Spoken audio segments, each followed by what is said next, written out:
I'm furious all the time. What do you mean we've made $1.3 million today? It's a joke.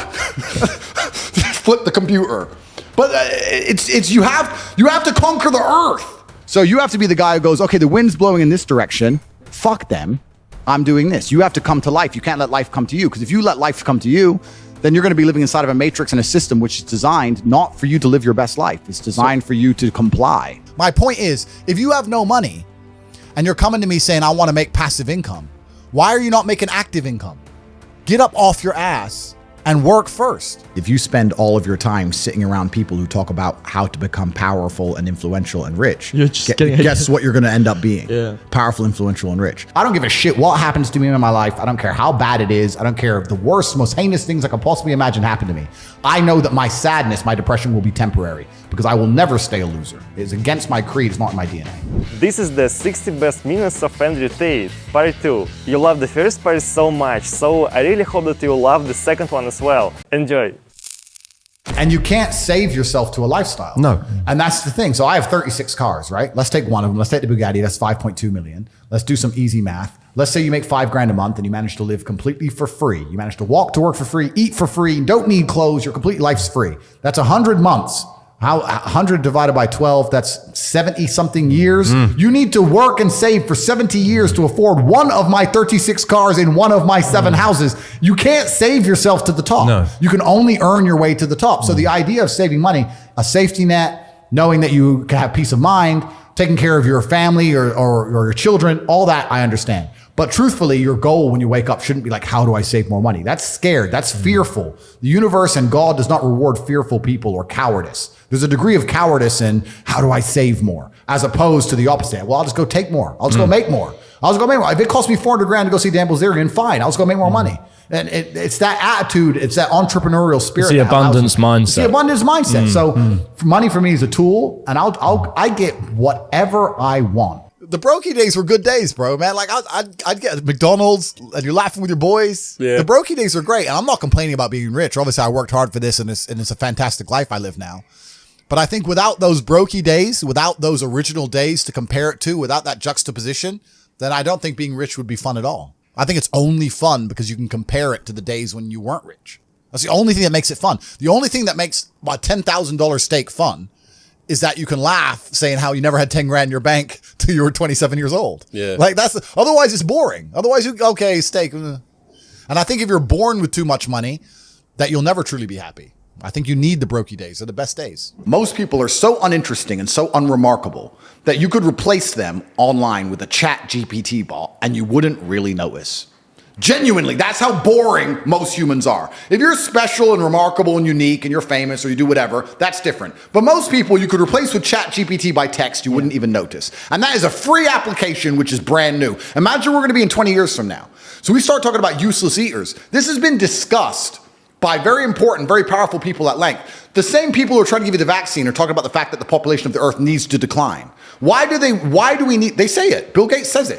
Why do we need to get rid of people? Well, machines will do it. So why do we need people sitting around who have hopes, dreams, aspirations? They want health care. They want safety, security, children, all of this garbage. We just need somebody to do X job and a machine can do X job. So what do we need these people for? So then you start looking. I find it weird that Hollywood was the first one to strike about it, but it was about actors. Well, yeah, because have you ever asked ChatGPT to write a movie?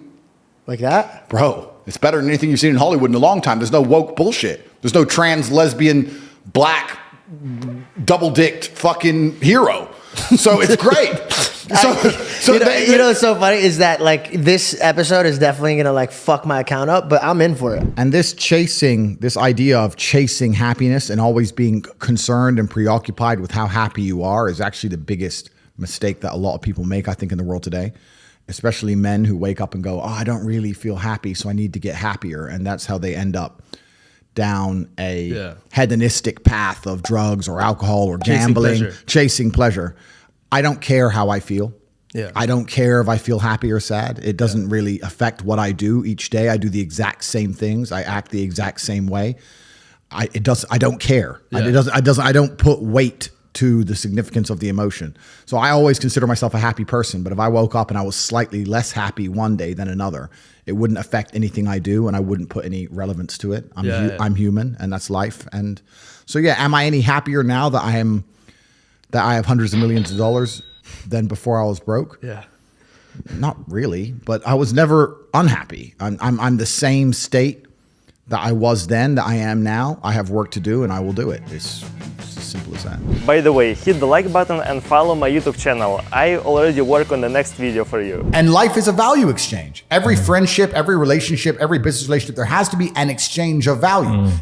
As you progress through life, if people stay in the same place, you're only giving value and you're not receiving any value back. And you have to be ruthless about those things. Like I have a very curated circle and everybody in my circle is extremely useful and we're extremely successful.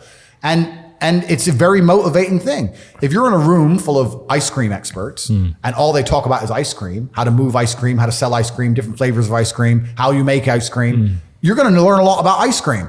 If you're in a room full of people who are billionaires, and guess what they're talking about? Money. And guess what you're going to learn about? Money. I don't sit and have pointless conversations with people. I don't even know what people are talking about. If me and my friends meet, we end up talking about the earth and how it can pay us. That's what we talk about. And that's how we manage to make a bunch of money. So you have to be ruthless with your circle. And for people out there who understand this, a lot of people say they understand it, but they genuinely don't. But if you do and you are trying to progress your circle, you need to find a way to provide value. You need to either join networks like my one on corporative.com, or you need to find a way to provide value. I'll give you an example. In Romania, I was driving and I went to a town called Cluj. It's a very small town. I went in a nice car and a kid came up to me and he said, I run the car spotting page and we take pictures of the Ferraris and Lamborghinis. Can I take a picture? It's like, yeah, sure. And anyway, he took a picture of it and then he gave me his business card and he said, I just want you to know, I don't even like cars. I just knew the best way for me to meet rich people is to take photos of nice cars. It's a great story. I was like, you're smart. Very smart. I hired him. I'm not surprised. He works for me. Yeah. He still works for me for this day. Yeah. He was smart enough to go, well, where's the money over there? Yeah. How do I get close to the money? Oh, they don't want to talk to me. But if I take cool photos of his car, he might want to talk to me. You have to find a way to provide value to people. Yeah. If you provide value and it's a value exchange, you'll do good. But yeah, I say this to people and they go, oh, but my friend, and we have a good time together. Well, if you're going to prioritize your friends by drinking and having fun, then you're going to have a bunch of fucking loser friends. That's your life and that's your life to live. It's fine. Don't complain when the NHS are on strike and you can't get seen and I'm in a private hospital in fucking Saudi. That's your problem. You have to just make your decisions in life and live true to them. But creating a circle is ultra important. And it's not just important financially, it's also important for your entire life and your mindset as a whole. Because it's amazing, especially amongst men, we never want to be the poorest person in the room. We never want to be the weakest person in the room. You never want to be, so if you're with a group of killers, you have now this massive expectation. It's almost like societal pressure and a positive force. If I go to my friends, I can't be the weakling. If everyone does X amount of push-ups, I have to do them. You might get dropped out. Yes, well, you don't want to. That's not happening. You don't want to feel that way. You talked about kickboxing. If I want to go learn kickboxing, I expect my coach to be able to fight. If I want to go learn piano, I want to see my piano teacher play piano. Yeah. But people will go to university and learn business from a dude who's never had a business, who's broke. It's just like, it's clown world. It's stupid. Yeah. Like, education's becoming decentralized, which is actually one of my products, so I'm going to talk about it. But education is becoming decentralized now with the internet, and the smartest thing you can do is look at somebody's life and go, this guy is living or he's doing exactly what I want to do.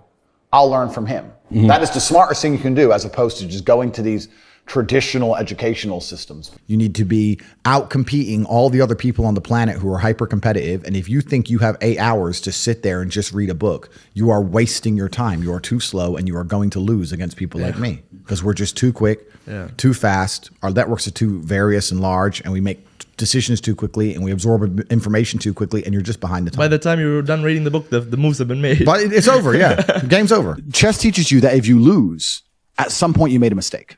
It doesn't matter if it's the smallest mistake. It doesn't matter if you just took too long to think to make the right move and you ran out of time on the clock. At some point, you fucked up for you to lose that game. It's 100% accountability with no luck. That's what's so important about learning chess. That's the first thing. And the second thing is, you need to, as a man, adopt the mindset that absolutely everything that happens to you is completely and utterly your fault, whether it's good or bad. And most men don't have that. Most men don't have that. When the Matrix was attacking me and they were destroying me, when they're calling up my exes trying to get fake fucking charges on me and put me in jail, when they close my bank accounts and I use $10, $11 million, when they ban me across all social medias and lie about me, when they harass my family, I'm sitting there going, this is my fault. All of this is me. I got here. It's my fault. I'm not going, that was unfair. It was orchestrated. The NGOs worked against me. Because that is not helpful. So it's accountability. It's 100% accountability in all things. But also when I go out there and I start the Bugatti, it's like, that's me. This is my fault. The car is my fault and the big house is my fault and everything that ever goes wrong is my Successes fault. and the failures. Yeah, absolutely. You have to take complete and utter accountability for everything. You can't make excuses ever. Yeah. There's never an excuse. And you're right. People try and put things on the outwards on the outside. It's interesting. I remember watching Forrest Gump about 5 years ago. I was on a plane. I can't remember where I was flying. And the beginning of Forrest Gump has a scene in it, which I don't think many people actually have ever analyzed or anticipated or understood what the scene means. But when he's sitting on the bench at the beginning, think about Forrest Gump. He's sitting on the bench at the beginning and there's a feather Yeah, you blowing. nailed this Yeah, shit. yeah. And then it lands on him and the movie begins. Yeah. What they're saying with that is Forrest is the feather and life has just pushed him all over and put him in all these unusual scenarios. Life has directed him everywhere. Yeah. That's what it's saying. Sure. And if you're going to be the guy and you're going to allow life to happen to you and you're not going to happen to life, then you're at mercy of the wind. Perhaps it might work out okay, but it might not, right? So you have to be the guy who goes, okay, the wind's blowing in this direction. Fuck them.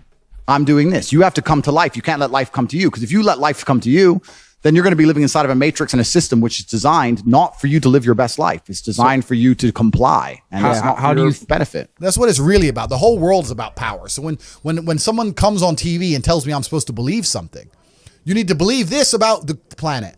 You need to believe this about the gays. You need to believe this about this virus. You need to believe this. I sit there and I look at it and go, why do you want me to believe this? Do you think? Yeah, Why? It's a lot.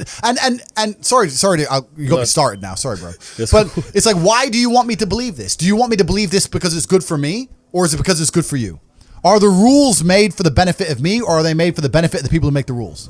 And you sit there and you understand that all of it is programming. All of it is a lie. They want you to believe things that are not true, like go to university, get in debt, sit there, learn or get a degree, that they want you to believe all this crap so that you are as enslaved as they can make you. This is all they want. I think that the entire world was built by this God-given drive to conquer. And to conquer doesn't always mean dominate others. You can conquer the sky by building a skyscraper. You can conquer by building roads. You can conquer by construction, not only by destruction. You conquer by turning up to a new territory and having a beautiful family and creating children. I think that's inside of every single man. I think it's been dumbed down by the Matrix, but I'm uninterested in fun. I don't understand the concept of fun. Fun is for women and children. All the women around me have fun. If you ask a woman the kind of man she wants, she will never say depressed or sad, ever. She wants a man who is ultra capable, ultra competent. I've literally had women say to me, you know what I love being around you? I'm like, what? I don't have to think. I'm like, what do you mean? Because I just turn up and we just walk in the hotel and staff do anything we want and the jet's just on the runway and we just land and I'm in this beautiful place and I don't even know where I am and I get to just turn my brain off and it's great. They want someone who is fun and spontaneous and charismatic and successful. They don't have time for sad dudes. They don't care. So the world doesn't care. The world has never given a shit about sad men. So if you're going to sit there and self-diagnose yourself as a sad man, you're going to have a shit life and nobody's ever going to give a fuck and you're going to perpetually lose forever. And that is your decision. I am so scared of being that person.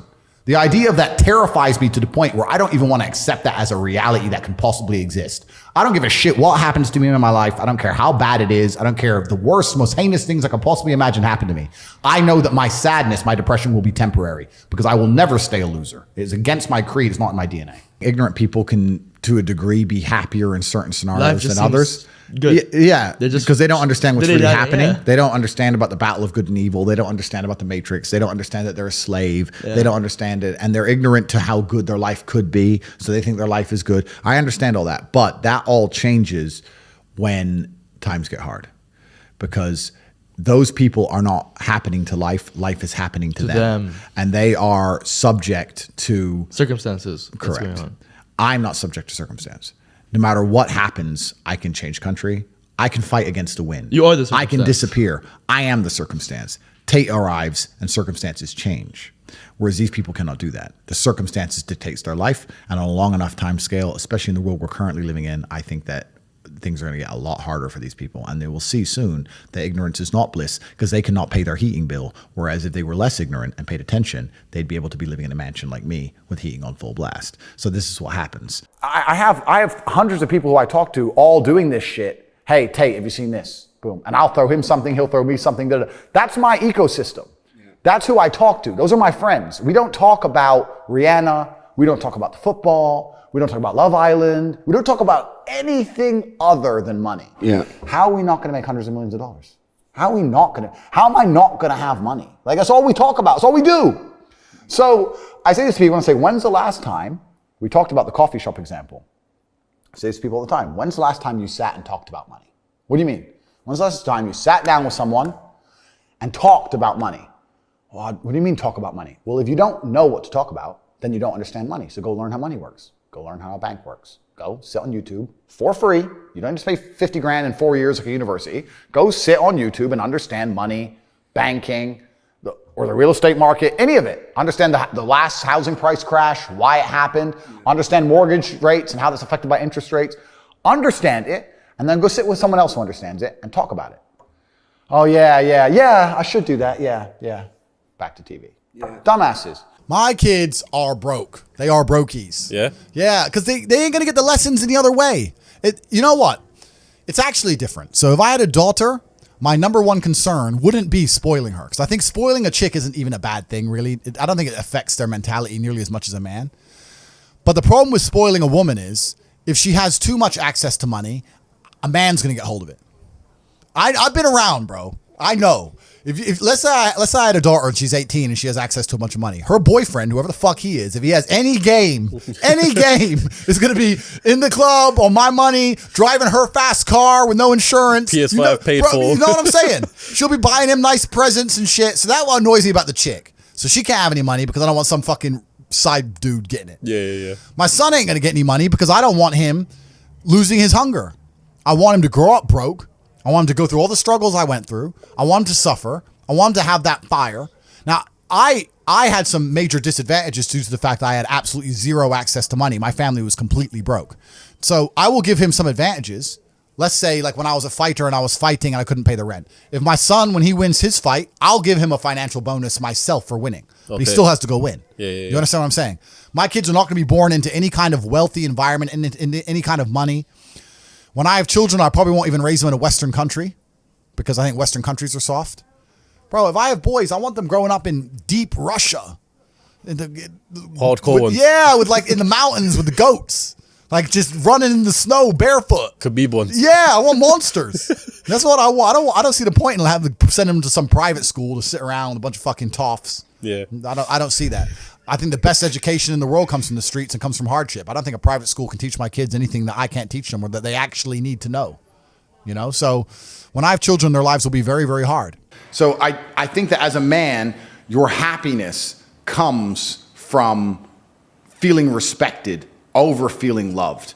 And the reason perhaps you're happy now is because you have more respect for yourself because of the decisions you're making and you have self-respect. Yeah. And I think that a lot of men, even if they have self-respect, if nobody else respects them, they're struggling. If you're a person, if you're a man and you're out here and you go, you know what? Who do I want to be? I want to be strong and rich and brave and respected.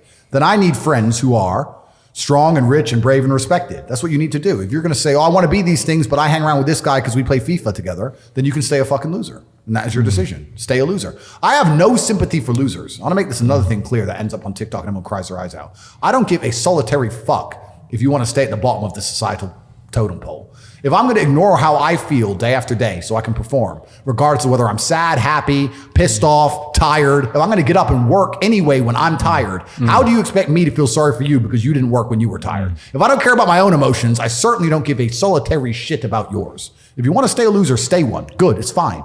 Stay a loser. I have no sympathy for you. I don't care. Yeah. This is the thing that I don't truly understand.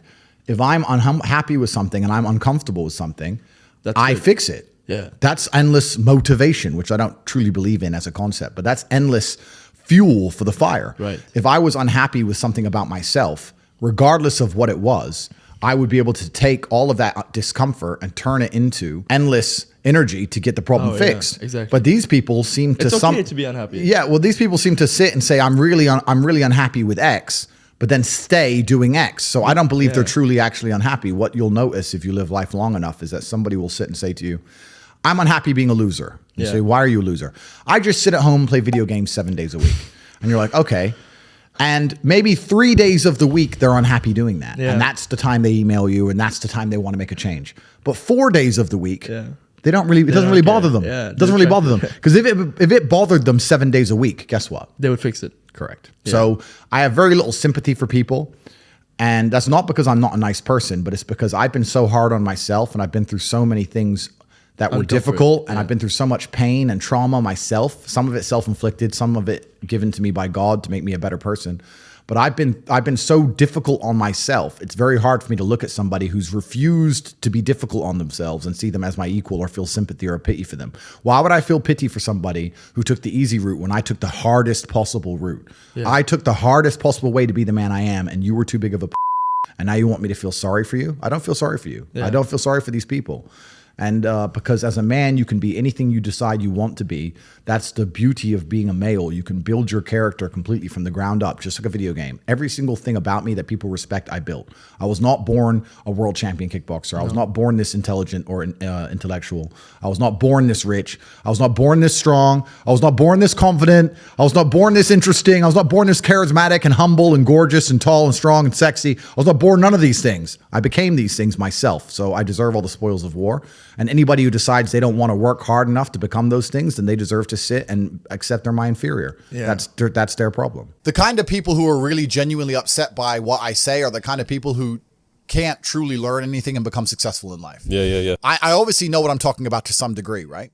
So if Mike Tyson walks in here and tells you he's going to teach you how to box and says you can't fight, you're a pussy, if that upsets you, then you can't learn, right? It's Mike Tyson. Just shut up and listen. Yeah. If someone, Richard Me, comes along and says, Andrew, you don't know shit, you're a dumbass and you're a brokey, I'm going to sit there and go, okay, maybe I'm a brokey, Elon. Tell me something, right? I'll listen. But if you're going to sit there and go, don't call me names and not listen, you're never going to get anywhere, right? You don't become the master unless you're very, very good at being a student. And I've always been very, very good at knowing when to shut up. My entire life, I've always woken up thinking or feeling like I had an enemy to fight against. As long as I can remember, I've always had. I was a professional chess player when I was a kid. So when I was 4, I woke up and my dad was sitting there saying, "You're playing this Chinese kid. He's good." Right. So I always had that. Then I had professional fighting. I had 87 fights. So my whole life I had some fight coming up. And now I wake up and the Matrix is attacking me. So I've always woken up feeling like I had an enemy. Mm-hmm. And that certainly shaped my reality. It definitely shapes how I act and shapes how I think. I've always felt like I was in war, if that makes sense. Have you ever felt like you were your own worst enemy? No, in fact, quite the opposite. I've had a healthy fear and respect for all of my enemies to the point where I've understood the only chance I stand to beat them is to have as many allies as possible. And the most important ally is my own mind. Yeah. I have enough people who dislike me that I don't have the luxury of doubting myself. So even at the height of the cancellation, right, when they were coming at me with everything, and I haven't even told you some of the stuff they come at me with, I'm about to tell you, and it's a lot more scary than getting deleted from Instagram. Sure. When they were coming at me, absolutely. Even the people close to me are going, "You're dealing with this well." And I was like, I have now innumerable shadow figures trying to destroy me. If my brain betrays me, I'm really fucked, right? Yeah. Like I can't go down that path. So no, it's actually completely the utter opposite. I've galvanized myself against internal enemies. Me and every single part of me is all on the same team, and it always will be. And I think that's because, like I said, my whole life I was battling against something and someone else. One of the most terrifying but also gratifying things of life as a man is that we're all born relatively valueless. I don't think women are born that way. A woman, if she's born, especially if she's attractive, has an innate value. People just want her no matter what. But as a man, if you're not an important man, nobody gives a fuck about you and they're never going to care. So you have to build yourself from the ground up. And that's scary for a lot of people, but it's also a massive opportunity. You can decide if you want to be a famous musician or a nice sensitive poet or a painter or a kickboxing world champion or a businessman. You get to decide on all the different characters in the video game. You can choose, who do I want to be? And then if you actually try, you can become it. Isn't that amazing? You can wake up and go, you know what? I want to be this kind of guy. I knew who I wanted to be. I wanted to be the dude pulling up in the Lambo, 3 a.m, gets out. Everyone's like, who is this big, strong, rich dude? I wanted to be that man, so I became him. And if you don't want that, if you want to go be a musician and play guitar and get a bunch of chicks and chill in Bali and smoke weed, whatever, go, you can choose your character and build it. One of the best things about money is I've managed to create my reality absolutely. I don't talk to anyone I don't want to talk to. If you come to me and say, we can make $100 million, but I don't like your shirt, then you can get fucked. That's my life now, because I don't need money and I don't like you. So that's who I am, right? So I've created my reality, absolutely. And the number one thing I will not do is talk to negative people. I don't want to hear, I don't care what your story is. I don't care what happened. If all you do is complain, you are not around me, because it is sticky. It's sticky to you. It's sticky to the universe. It leaves a residue. I don't want to hear it. Everyone around me is happy.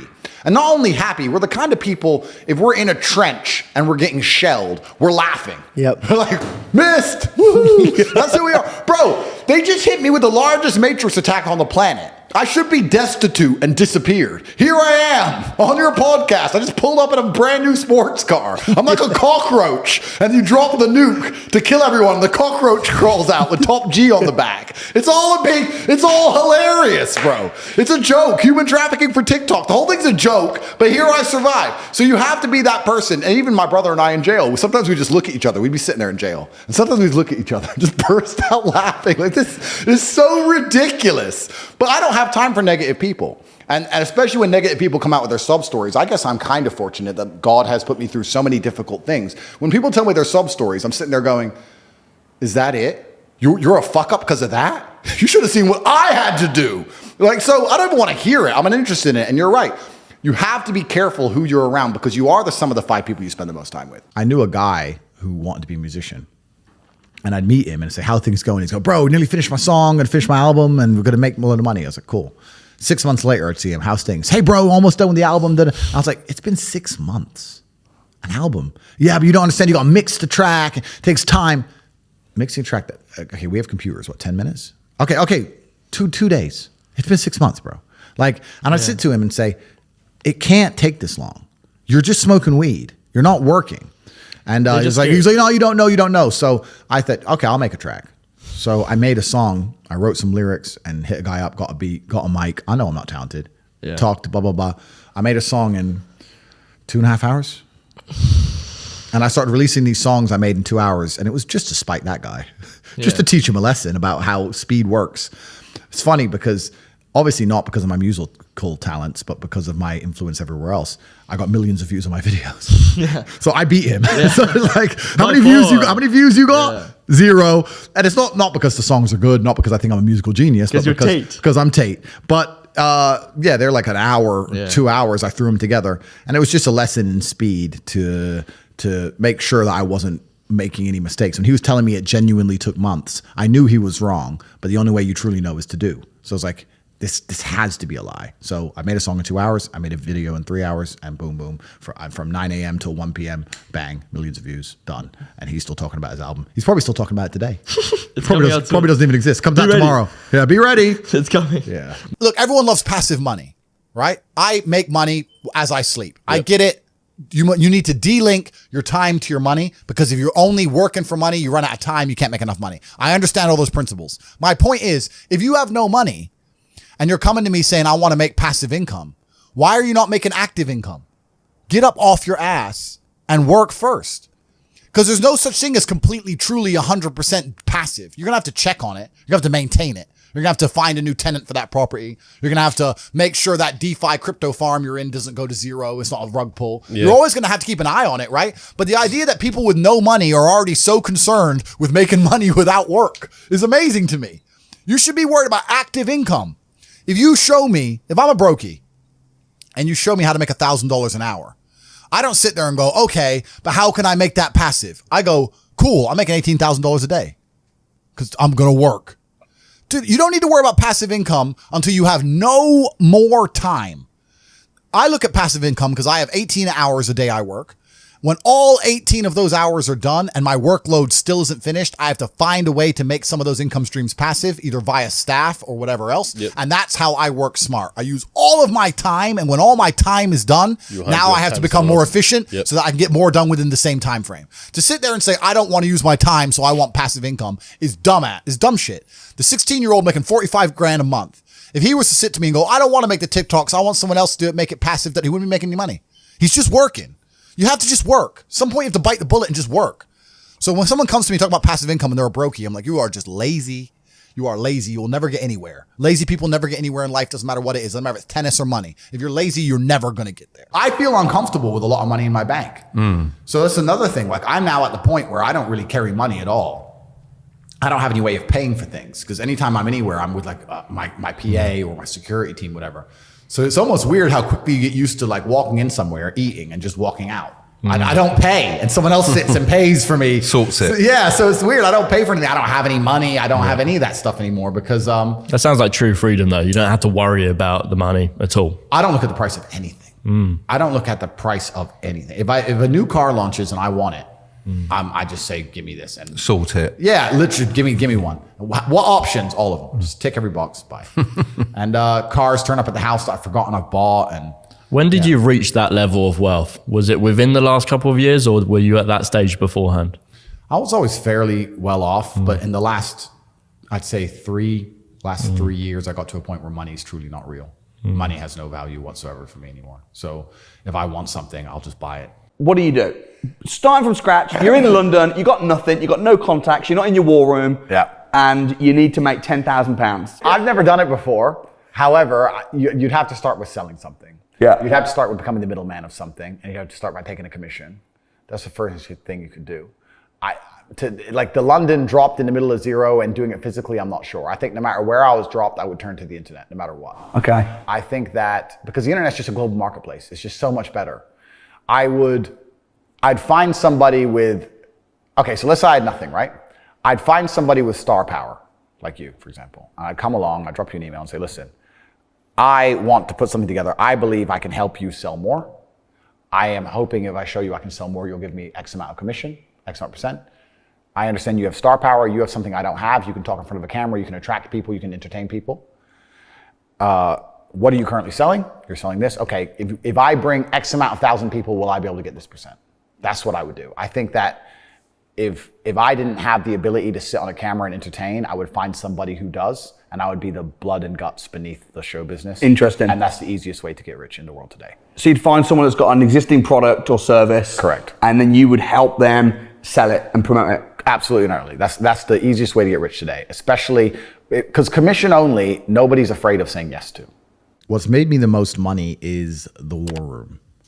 The War Room is a private members organization that I run.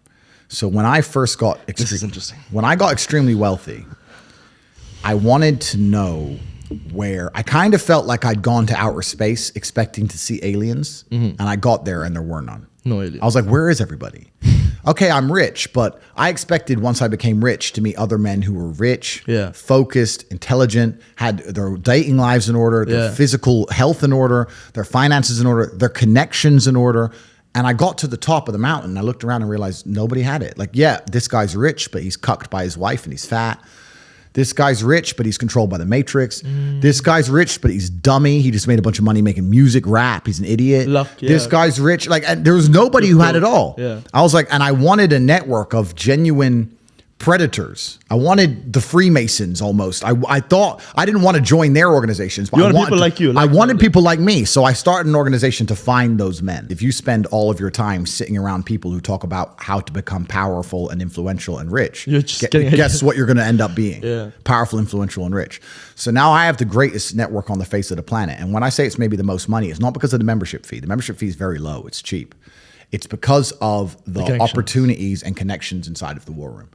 And that's why I am ultra competitive, and that's why nobody will ever beat me. If you're an individual and you wake up and think, I want to make my life better, and you spend 8 hours reading a book, that's fine. When I wake up to maybe 25 messages from some of the most influential and rich people on the planet that you've never heard of, telling me, buy this now. This is an opportunity to make money on the Russian ruble. This is an opportunity to make money British here. pound, yeah. This is an opportunity to make money on this land. This is what's going down in Iraq. Here we have an opportunity in Nairobi. And I'm sitting there going, okay, and I have got all this curated information and genuine opportunities in real time presented to me. And within 15 minutes, I've made a $5 million investment. Yeah. You're on page 1. You're still reading your book. The introduction. You're still reading. The Yeah, first you're still chapter. reading the introduction. And this is why, against people like me and my network and the other people inside the War Room, you will always lose. Yeah. So the War Room's maybe the most money, but not because of membership fees or anything like that, because of the genuine connections and opportunities inside of the War Room.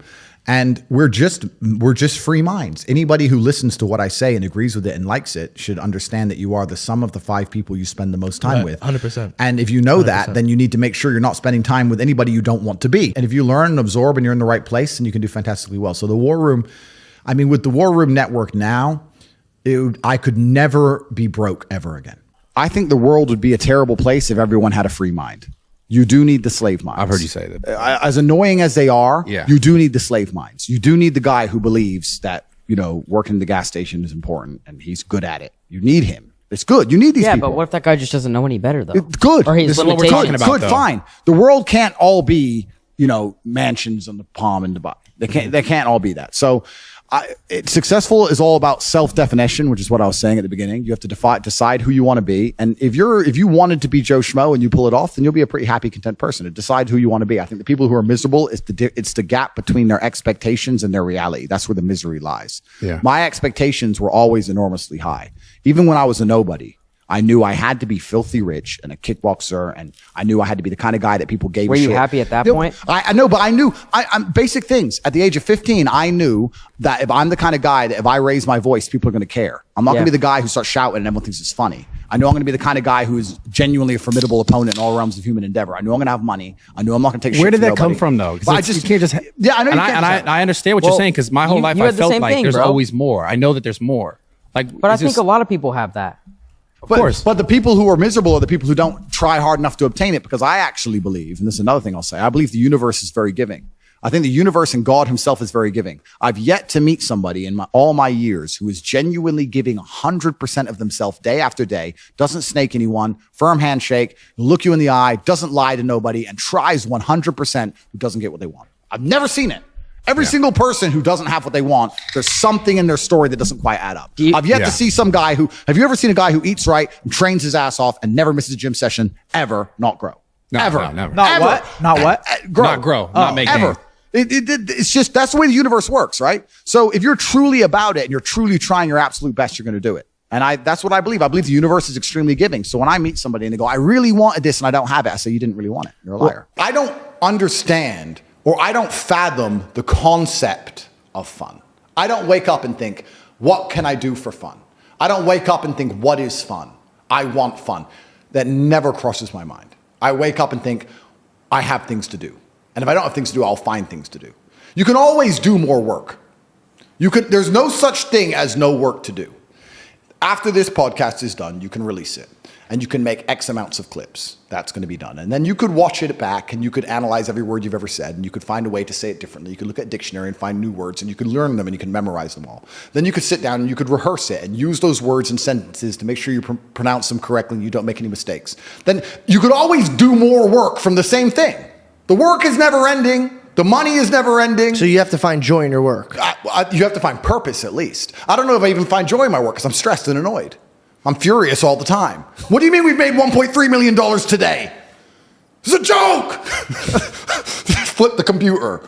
But you have to conquer the earth. And that's another thing about opportunities, right? Because you have to be positioned to take advantage of opportunities. Yeah. It's like in chess, they say good moves come from good positions. It's true. You can't find a good move from a terrible position, right? If you're sitting at home with no money, it's hard to invest in Bitcoin at $1. Doesn't matter what it goes to, right? You got to be in a good position to take advantage of things. So you've always got to be in a position where you have a good network, you have good information, you have some kind of liquid money, you have the ability to survive without that money, you can take a risk. Like, it's hard to set yourself up. I'm in a position now where I'm in the NBA. I'm an NBA player. I can never go broke again. So it doesn't matter, right? Once you're in the NBA, I can throw $1 million at something. It doesn't matter if it works or not. So for me, it doesn't make a difference. And that's why it's so much easier. They always say the first million is the hardest, and they're completely right. Once you get to a certain point, you can gamble to a degree. Yeah. I don't want to sound, airy fairy, but I truthfully believe that the universe is a giving place, and that if you actually really want something, you can have it. How much you want is how much you're prepared to sacrifice. So if you want $500,000 a year, you can definitely make that. And that level of stress you'll absorb for that money and the amount of headache you'll go through, if that's the amount you're prepared to accept for a happy life, you'll have it. Do you think anyone can do that though? I think that you have to pre-decide, right? So even my level of wealth comes with enormous stress. Governments are after me. Like most people are not mentally prepared for the bullshit I go through. So the number one factor that's going to decide how successful you are as a person is your ability to absorb stress, your stress level. The better you are at dealing with stress, the more problems you can fix, the more money you're going to make. What I'm doing now at my stage of my life is buying power. So I thought I wanted to be rich. I didn't want to be rich. I wanted to be free. You're only free with power. And in the American political system, it's a perfect example of lobbyists and lobbying. Yeah. So like they will lobby for things. They'll come along and say, I'll give you an example. Why are there no high-speed trains in America? America's huge and rich. High-speed trains would be fantastic for America, but the rail network is basically non-existent. The reason is because the oil companies lobby both political parties to make sure that they don't build trains. Everyone drives. Long highways, it's good. Sells a lot of gasoline. That's what they want. So once you get to a certain level of money, you realize you want political friends. So you're like, okay, I want this law, or I want this law to work this way. Or I just want someone I can call if this happens to me. And you just start giving a lot of money away, effectively. And you're trying to buy power, and that's the way it's always worked. That's what these huge corporations and companies do. Well, the thing is with reading a book is it's a reward without any risk. And this is why I think a lot of people are proponents of reading, and they say reading, because nothing can really go wrong besides wasting your time in life, of course, but they don't believe that.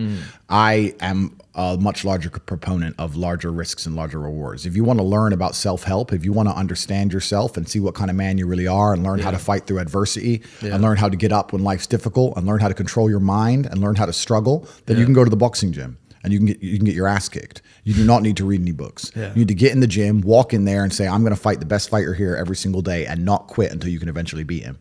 But most people are not man enough for that. So instead they'll read a self-help book and they'll sit there and try and talk to me about mindset. I learned my mindset in battle. My mindset is 87 professional fights. My mindset was learned in the reality of the real world. I don't need to read a self-help book. I don't need to read about motivation or confidence. I've been in the cage smashing people's faces in. I don't need to learn any of that stuff.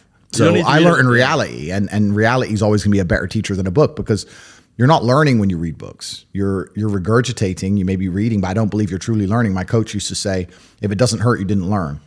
And I think he's completely right. And it's the same with entire life. You see people make the same mistake over and over again until it eventually goes really wrong. And it's only then they'll change. Then they change. So absolutely. So I learned how to become self-disciplined and become self-motivated and work hard. And I learned how to face adversity and find strength within myself I didn't know I had, because people were trying to kill me inside of a cage. And you cannot replicate that by reading pages of a book. So it's a waste of time. There's a study I read about stress, and it was saying that stress has a placebo effect attached to it, because the placebo effect is extremely powerful. So they found some of the most stressed people in the world, and they split them into two groups.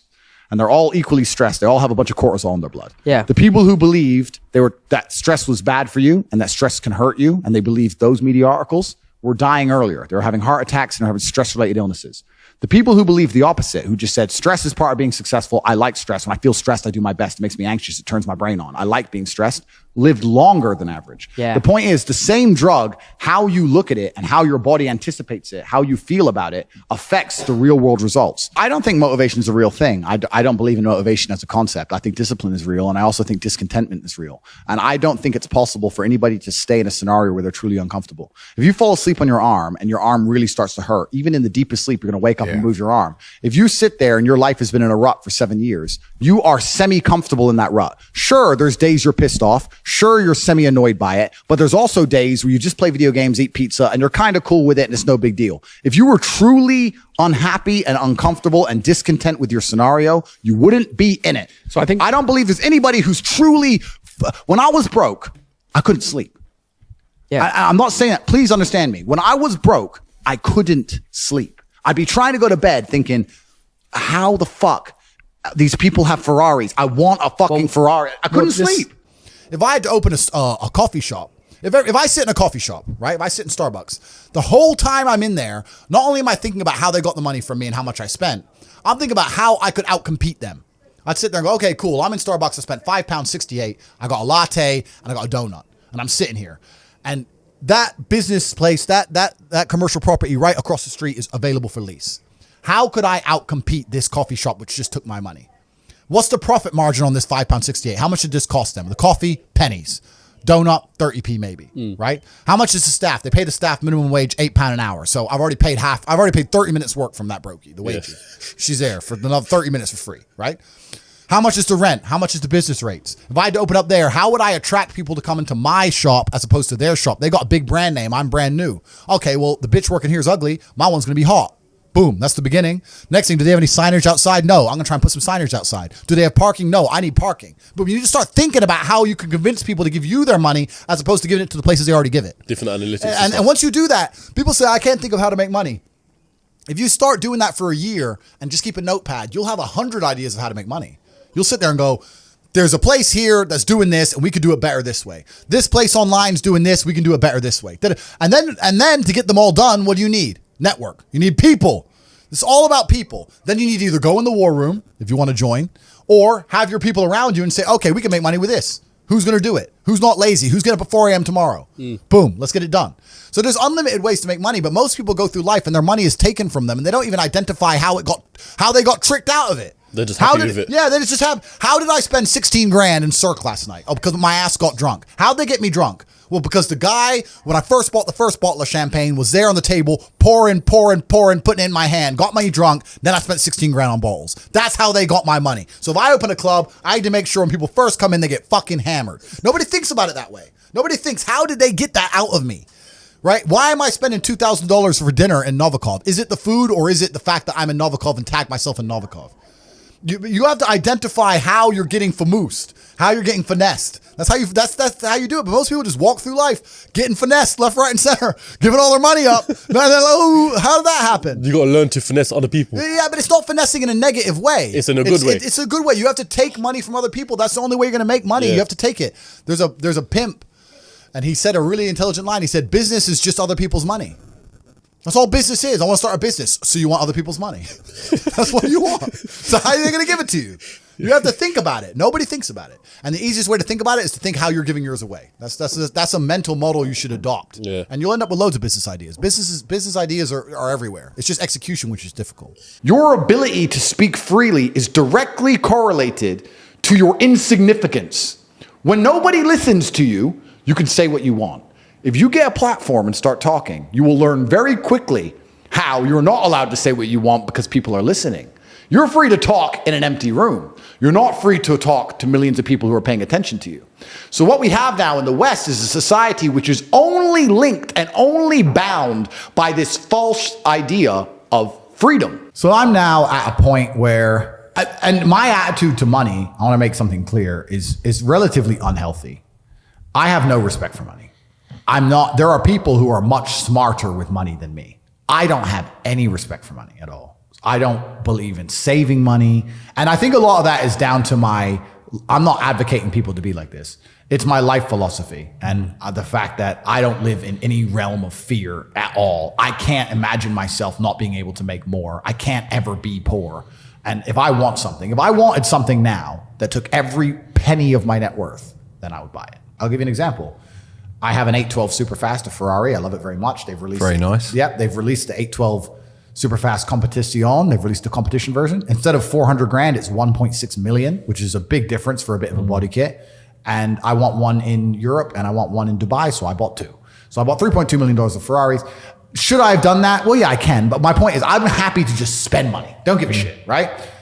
But that's down to my faith in myself. So when you're asking how much of my income is disposable, in my mind, all of it. I don't give a shit. I have a lot of money left because I can't possibly spend it, but I'm happy to spend all my money. What really matters are the systems you build, the robust systems.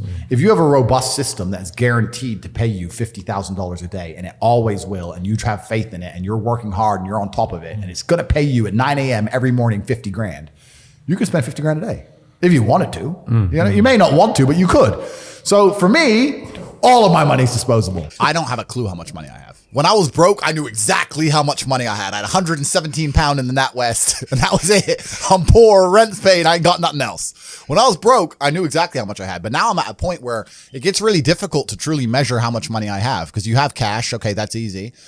I have some crypto, which is constantly fluctuating. And then you have assets, and the price of the assets is constantly fluctuating. And then I have companies and income streams, which need to be valued. And how do you value them, right? They can be an 8 times multiplier in some circumstances, and others they'll be a 10 times multiplier. Yeah. So it's really difficult for me to put a value on it. If you were to say to me, how much money do I have in the bank? But then even then, because I've got to be careful what I say on this podcast. But even then, once you have a healthy respect for money, once you get past a certain amount of money, you don't need it in the bank. Like there's no point in me having 50M liquid in the bank. Why? What am I going to buy? You know, you're like, as long as you have whatever you have in the bank to run around the world with, you have enough. So you try and put that money to use, right? You buy assets, XYZ. So it's really difficult. Most people don't deserve to be proud of themselves. Yeah. And that's the truth. A lot of people say, oh, you know, I have confidence issues. And I say, if I was you, I would have confidence issues. Of course. I completely understand why you have confidence issues. You're a dork. But we have to be realistic here. We have to be absolutely and utterly realistic because the world is brutal and it's harsh. If you're not proud of yourself, you probably don't deserve to be proud of yourself, so you're not going to feel happy. And you just talked about confidence. Confidence comes from competence. The reason I'm confident is because I'm good at everything. Right. I'm good at everything I do. The things I'm not good at, I'm not confident in, of course. And I know what they are. I don't do them very often. I've now created my reality to the point where I don't do anything I'm not good at. You hire, just hire. I either hire or I just don't want to do it. Like I don't play darts. Yeah. I'm not good at darts, right? I do what I'm good at. Yeah. So yeah, I'm absolutely and utterly confident because I'm absolutely and utterly competent, and that takes practice and discipline and motivation, and you need to fail a few times. You need to get up, and like I said earlier, when I learned my entire mindset in professional fighting and chess, the two combined, that's how it comes down to. And when people say, oh, I have competence issues, usually I can look them up and down and say, yeah, if I was you, I would completely and utterly struggle with confidence issues. Because the world is competitive and there's men like me on the planet and friends like mine on the planet, and you're competing against us for money, for girls, for status, for resource, and you're going to be destroyed and decimated the entire time. So of course you have confidence issues when you can be annihilated in real time by the competitor. Yeah. Why wouldn't you have confidence issues? You'd be psychopathic not to. I don't even know the story of the 4-minute mile, but when everyone was running, long distance running, everyone said a 4-minute mile was impossible. And everyone was attempting it, it was impossible. And then one guy did it one day, and after he did it, 10 people did it in like 3 weeks. Yeah. And it's like the belief. Mm-hmm. So I think a lot of people when they're canceled go, I'm done. Now, nobody else has I will sit here and openly say my network and the things I do and the unique way I approach it and the war room and the organization I have and the money I have and the influence I have is unique. Most people don't have that. However, people will have the morale to go, I've been canceled, but you know what? I'm not quitting. Doesn't matter. Not giving up. All right, just make a new account. Bang, back to work, back to work, back to work. And on a long enough scale, if enough people do that, there will be inertia and momentum behind it, which will make a shift in the universe. It will attack the matrix in real time. It's belief. I have a question. It's belief. You must believe. I believe in you. You must no, but you must believe. I fucking believe in you, bro. That's Andrew. The key. Net worth is subjective, like we just discussed. I think it's more about how much and I don't even think it's how much money you have in the bank because you can tear through any amount of money. It's how much money you're earning. Okay. I think a good life costs about $1 million a month. Wow. That's a big figure. $1 million a month is a good life. $500,000 a month is doable and you can still live good. But if you want to really truly live like the best human experience, it costs about $1 million a month. And is that earned income or income with your assets increasing? That's income that you have coming into the bank that you can spend. Okay, that you're taxed on as well. So it's slightly less than that, but depending where you pay tax. When I started my business, I was told by my mentor, what you've got to have a good life is 100,000 a month. That was 36 years ago. Well, it's pretty similar now, maybe inflation and stuff, but I can give you, it depends on the way you're living, right? Because I told this story before on another podcast, but Dan Bilzerian messaged me and he said, look, let's hang out. I was like, all right, cool. And I was in Bucharest. He was in France. So by the time, I only wanted to go see him for a day. So by the time I got the jet, I wanted my security team to come. So I had to get the 4 security team and they came and obviously had to pay their wage. And I put the cars on the truck to make sure they were waiting for me there in case we would decide to go for a spin. And then I landed with the security team and everyone needs hotels. It's 8 people in a 5-star hotel. And then you're on the ground. You have to rent these V classes, armored ones to look after you. And you go, you see Dan, you talk to him for an hour, you have dinner, and then everyone gets back on the jet. By the time I saw Dan in a 48-hour whirlwind, by the time we moved the cars, which I didn't drive, and security came, et cetera, you spent $400,000. You spend $400,000 to go see your friend. But it's very difficult for a government to even pretend to give a shit about the average person to me, because I understand how all this works. So the government comes along and decides to give out free money. The average person in the middle or at the bottom goes, wait, free money. Government cares about the poor person. No, they don't. Let's keep it very simple. Let's say they gave every person in the UK £1,000. They're either going to save that money or they're going to spend that money, or they're going to, let's say, invest that money. If they spend that money, which is what 90% of them would do, it goes to corporations, making the corporations filthy rich. The stock price of Amazon during COVID went to the moon because everyone's sitting at home bored, just buying stuff, right? So there's less corporations than there are people. So let's say you give everyone in the UK £1,000. A lot of that money goes to one guy, Jeff Bezos. The rich get richer, just like before. Let's say they invest it. Well, they're going to invest it in what? The stock market? Well, that increases the share price of companies. Who owns companies? Rich people. Let's say somehow 200 of these people are best friends and they're never going to argue, and they get together and they get 200,000 pounds and they buy a house, for example. That's still going to raise the price of housing on that street. The house owners, the homeowners are going to get richer. The people who already own things, the asset owners are always going to get richer. No matter what you do, the people who are poor are always going to get poorer, and the asset owners are always going to get richer. Yeah. And it's running away now to a point where the chance of buying a home on the average salary is near on impossible. I mean, you know some hacks, you know some things about it, et cetera, et cetera. But I don't know how people are surviving on this money. I still very much understood. Any business I'm going to launch from now on out, I need to find a way to get attention. Not in a negative way, not in an attention-seeking way, but that's what advertising is. Yeah, how you need do to get I yourself out there? Yeah, how do I get attention in the world today, which is difficult? And then once I get that attention, how do I monetize it? Yeah. Because that's the world we now live in. Rihanna, when she launches a makeup brand, no one buys it because of the makeup. They buy it because it's Rihanna. She has attention. She can monetize it any way she chooses. Rihanna can launch a fucking clothing brand, makeup, sofas. Who cares? It's Rihanna. Yeah. She's going to sell, right? So that proves that we now live in an economy. We live in a world where the most valuable currency, the most valuable thing that exists is attention. It's extremely difficult to get because people's attention spans are lower than ever. Yep. Bro, they're non-existent. Have you ever watched someone on TikTok? Next time someone's on TikTok, watch them. Because I don't have a TikTok account myself, but I see people on it. How long do they give a video to interest them? Maybe a third of a second? They're like, not interested enough, move on. Bro, that quick. If you don't get my attention in 0.25 seconds, I'm not interested, right? That's how hard it is now.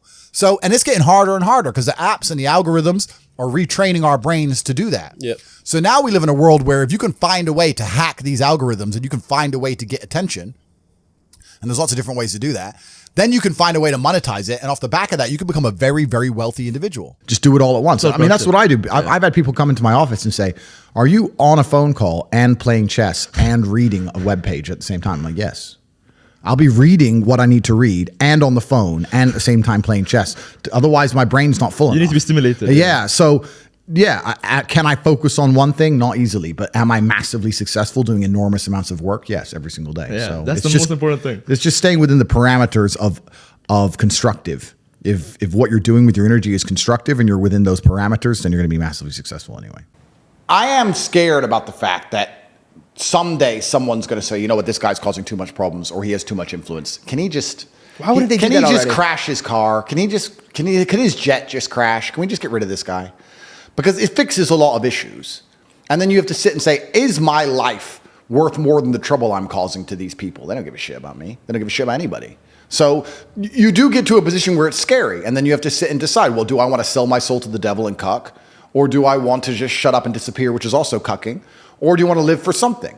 And do you want to die as a name as opposed to a number? People who are still dependent on the system will fight to defend the system. There are people who I will sit there and say to them, look, your university degree is a scam. They lied to you. I will show you how to make money. And their reply will be, no, I went to a good university. They are desperate. No, that degree means something. You work at Greg's, G. Doesn't mean, and shut up. They won't accept it, right? So certain people are not ready for the truth. People who are ready for the truth seek it and they find it. Well, also, there's no light without dark, and there's no joy without pain. You can't have a rainbow without a little rain. Exactly. And no matter how hard you chase pleasure and happiness, there's going to be dips and troughs in between. There's going to be come downs and downtrends. And you're going to have the juxtaposition between that time you were laughing your head off and acting giddish like a child and the time that you feel depressed as such. And I think it's much better to just adopt a very disciplined, stoic mindset. I'm always the same base level of happy regardless. If I lost all of my money today, I would be the same happy. Mm-hmm. If my net worth quadrupled, I'd be the same happiness. Yeah. As long as I am alive, which is a struggle, unfortunately, in the current climate. But as long as I'm alive and the people I care about and love are alive, and as long as God gives me the honor of doing my duties and providing for the people I care about, as long as I get to wake up and know that there's a whole bunch of people in the world who need me and I get to work hard to please them and do good for society and good for the world, then I'm a vessel of God and I'm happy enough to survive. That's all I look at it as. I don't ever consider how do I feel. That doesn't cross my mind. I have things to do. A lot of the time, women get in the way. I've seen it a million times, bro. I've seen women get in the way of partnerships like that so many times. Because women don't like you having a strong masculine network because then you don't need them. They want you to need them. I'll help you. I'll be your partner. Bro, that's the biggest mistake. Don't even get me started. Biggest mistake you can make as a man is trying to start business with your wife or some shit. That's a headache. Why is that? Bro, I don't know who I'm going to offend or upset now, but this is how it goes. Because now you got two different battles you got the relationship you're trying to be in control of, and I got to deal with the business as well. Now it's different if you run the business and you hire her and she does a little bit of admin. Cool, that's fine. But I'm talking about, let's say 50-50 business partners. Yeah, let's say your chick goes, I want to open a beauty salon, and you pay for her to open a beauty salon. And now this beauty salon, you've put $1 million of your money in it, and it's not open on a Thursday. You're like, why isn't it open on Thursdays? Oh, I had a headache. What do you mean you had a headache, bro? I just spent $1 million. Yeah, but Claire's sick and I have a headache. And now you got the relationship. It's all messed up. This bitch is lazy. She thought it'd be a Sex in the City episode where she just drinks lattes and makes money. And she realized she had to actually do shit. You know what I mean? And it's all getting messy there. Whereas when you're with your boys and let's say you invest $1 million in something, it's not open on Thursday. You can go over to his house and say, what the fuck's wrong with you? Don't be a bitch. You're a man. Yeah. You can just say, look, we need to open. You can't do that with chicks. It's hard. So even now, I've got 45 people who work for me and not a single one is a female. Not one. I've said this story before, but I'll say it again. When I was growing up in Luton in England, which is a highly Islamic town, there's lots of Muslims who live there. I was friends with some Muslim guys in college, and they used to laugh at me all the time. One of them was like 19, worked in Tesco and had a Ferrari. I was like, bro, how do you have a Ferrari when you work in a I think he worked in a chicken and chip shop. He worked in like a fast food restaurant and had a Ferrari. It's like, how do you have a Ferrari when you work in a fast food restaurant? He said, because I got 9 brothers and we all work together and we share the car. I was like, okay, but why do you share the car? He said, no, you don't understand. I won't use the racial slurs, but he was like, you people, there's you and your 3 brothers. You all grow up. You all decide to get with your girl. You all go pay different rents. You all disappear. All your money gets spread out now. You're taking your girl on holiday and paying a different rents and you're all separate. Me and my 9 brothers live in one big house. If we meet a woman, she moves into the house. The men are all focused on making money. The women are all looking after us, cooking, cleaning. You got 9 men in the same house trying to pool their incomes. That's why we own the houses you rent from us. It's different. Brotherhood first. It's different. You people don't think that way. You fall in love. You fall in love with some bitch and you run off. You go pay her rent. Sure. It's like a different mentality, and that's why they win. You're never going to be truly happy in your mind if you go against the teachings of God. I don't care how much money you make. If you're a bad person, you're not going to feel happy. I don't care how much money you make. If you snake people or lie to people or do bad to people, you're never going to feel happy true deep in your heart. True in your heart, we're intrinsically designed to do right and do good. And that's something that God gave us. And when you have that, you understand that that's more important than anything else. Yeah, like truthfully, I just want to... The last thing I'm going to say, and the reason I do these podcasts, is I actually think the world is quite a bleak place for men nowadays. I think that the societal path they've laid out for most men is a sad one. I think that all men like the idea of conquest and like the idea of being high status and being rich, and they're telling you that you shouldn't be those things and you shouldn't do those things. You should just go to school, get a wife, sit at home, happy wife, happy life, and it's depressing and it's unhappy. And I promise everyone that there is a degree of happiness, but as a man, that happiness comes from freedom. And freedom does require money at some level. And you're going to have to get out there and get paid if you want to be free as an individual. And once you're free, you're going to be happy. Hey man, thank you very much for watching this video until its very end. I highly appreciate it. So if you found it useful, give me a like and follow my YouTube channel.